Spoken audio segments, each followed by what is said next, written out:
Let's get more on Mr. Brown. Having faced down a rebellion within his own party, the Prime Minister is busy trying to bolster confidence in his leadership. But can Gordon Brown rebuild his brand in time to win a general election, or is his image tarnished forever? Well, joining us from central London is the PR and branding expert, Mark Borkowski. Thank you very much indeed for joining us, Mark. I mean, what kind of damage do you think has been done to Brand Brown, if we could coin that phrase, over the last week or 10 days?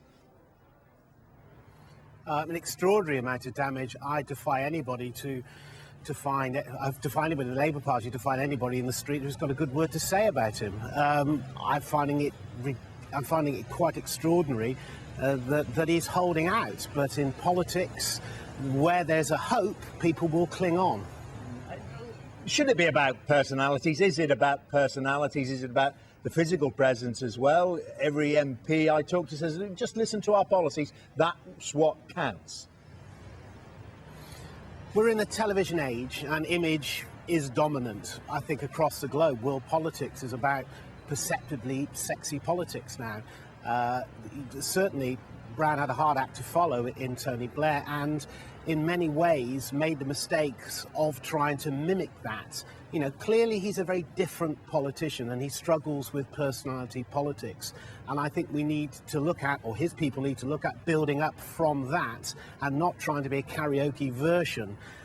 Clearly, it's now going to be about policies, and if he's going to stay there for the next 8 months and try and fight, which will be a phony war, both externally and internally, he's got to really play to his strengths. And all this stuff about YouTube and clinging on to these trendy ideas of communicating, clearly he's not comfortable with, and I think the populace has spotted that. I mean, we've got some clips from some of those moments I think you've mentioned there, Mark. Let's just have a look at them. I think we've got Happy Brown. He's out glad-handing supporters and smiling and grinning. And is the sense, Mark, that he doesn't feel really natural in that role, and that having spent 10-odd years brooding in the Treasury, we're told he's happier at his desk, isn't he, flicking through the figures and getting on with I suppose, the business of government? Well, he's not photogenic. I mean, he doesn't come across very easily. Where he does come across is when he has a big international scene, the pressures are off them, and he can actually perform like a diplomat, or in someone leading statements. There are some things that he has done that we should applaud, but those things are not coming out. He's accumulated some strange advisors around him, and we mustn't forget the sort of email scandal.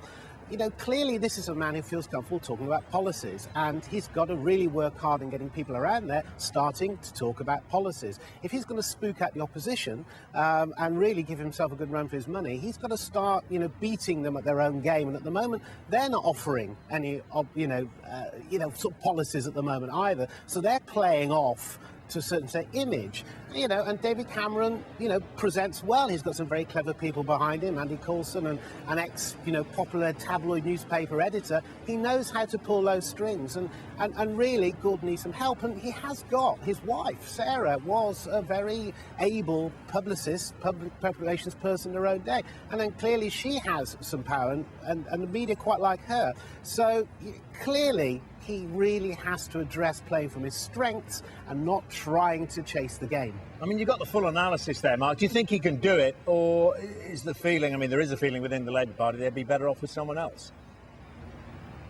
Well, the Independent today declare that, in fact, if Alan Johnson's running things, they've got a better chance.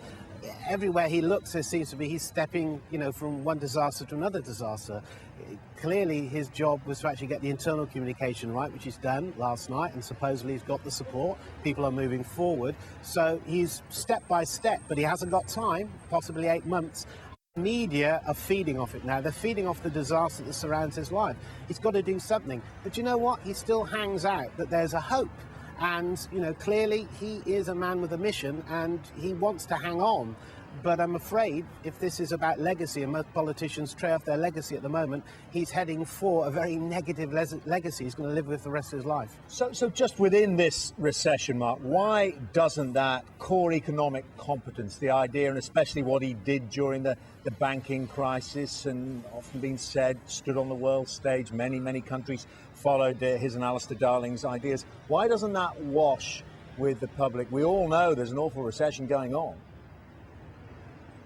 At that time, I believe that there was too much focus on image, and I think his nearest and dearest close to him seemed to play to that image without trying to be something different, something that he is. And it was felt to a certain extent that there are other ways of amplifying what he was doing, and they became PR gaffes. So every positive thing he transmitted and started to win with, there was some negative thing thrown at him. And clearly the press, which is a very, which is very important to sort of lock in, don't believe in him, and they are transmitting those things. And he supposedly had some support, particularly from the Daily Mail. That didn't really manifest itself. So it was flip-flopping from doing something positive and then being overwhelmed by crashing by doing something negative. And certainly being caught up with the expenses scandal and email scandal, they seem to be the loudest stories that sort of deafen perhaps some of the more positive things that he achieved as Prime Minister. Okay, Mark Borkowski, thank you very much indeed there with his take on Brand Brown. This is Sky News. Coming up in the sport, see why England's World Cup qualifier may have to be played behind closed doors at Wembley.